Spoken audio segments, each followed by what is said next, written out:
Good afternoon. Secretary-General will make a statement on Myanmar. We don't intend to take questions. Sir. Last week's earthquake in Southeast Asia hit the region hard in places like Thailand and elsewhere, but especially in the epicenter of Myanmar. Myanmar today is the scene of utter devastation and desperation. The death toll is now 3,000 and climbing, with thousands injured and many trapped under the rubble. This disaster has laid bare the deeper vulnerabilities facing people throughout the country.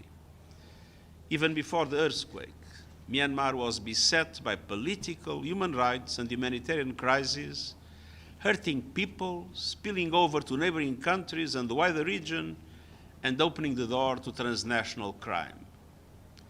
Nearly 20 million people, or 1 in every 3 in Myanmar, required already humanitarian aid. And millions had fled their homes from conflict and violence. The earthquake has supercharged the suffering, with the monsoon season just around the corner.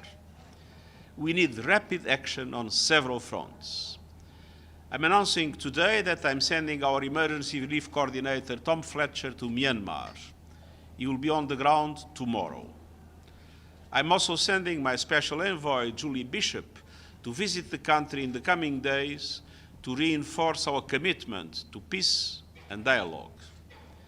I appeal in particular to the international community to immediately step up vitally needed funding to match the scale of this crisis. I appeal for rapid, safe, sustained, and unimpeded humanitarian access to reach those most in need across the country. And I appeal for every effort to transform this tragic moment into an opportunity for the people of Myanmar. I welcome the announcement of temporary ceasefires. This is essential to help aid flow and let rescuers do their jobs.